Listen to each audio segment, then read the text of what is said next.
After the Garland, Texas shooting, the media said, "We know why there was a shooting. It was Pam Geller's fault. She should have never had that freedom of speech event at all. It was a bad idea. She was the cause." Well, I wonder what the media said about the fact that 2 Hindu bloggers were killed because they said things about Muhammad that Muslims didn't like. Well, we know what the media will say. They won't talk about it at all. But I'd like to talk about why the assassination attempt took place in Garland, Texas, because that's what those men were trying to do, was to get in the building to assassinate people. But before we start, let's throw in the dualism factor, because Islam always has 2 things to say, and I'm going to give you a verse of tolerance about those who are critical of Islam. Quran 25:63. "And the servants of God, most gracious are those who walk on the earth in humility, and when the ignorant address them, they say, peace." It's a very good thing to say. I like the verse and don't have anything to say about it other than I wish it were completely true, but there's another part to this verse. Remember, Muhammad's Sunnah, the perfect example, is what also determines what Muslims do, not just the Quran. And Muhammad on at least 5 different occasions ordered assassinations to take place because he was displeased with what people did and said. The first of these is Asma Marwan, Marwan's daughter. She wrote a poem about Muhammad that he didn't like.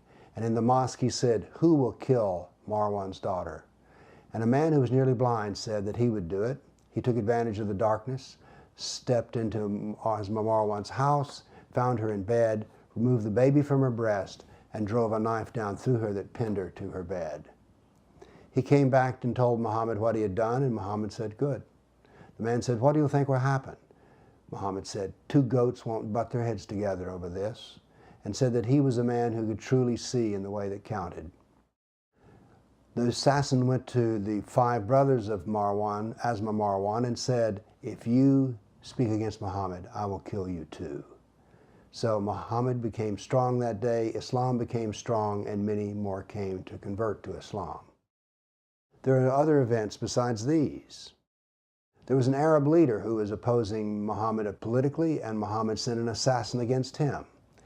He said, "When you see the man, he looks like Satan, and you will shudder."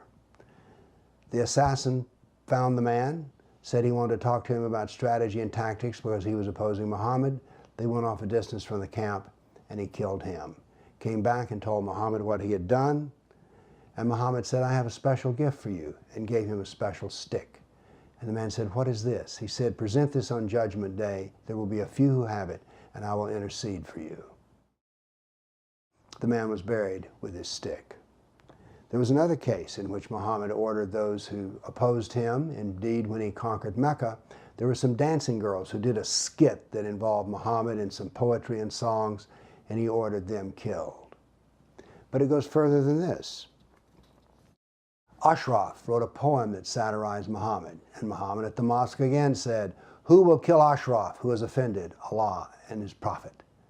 And the man said, "I will, Muhammad, but I will need to deceive him." And Muhammad said, "Do so." And so the man deceived Ashraf and killed him. Then in another case, there was another Jew who was a poet. His name was Abu Rafi.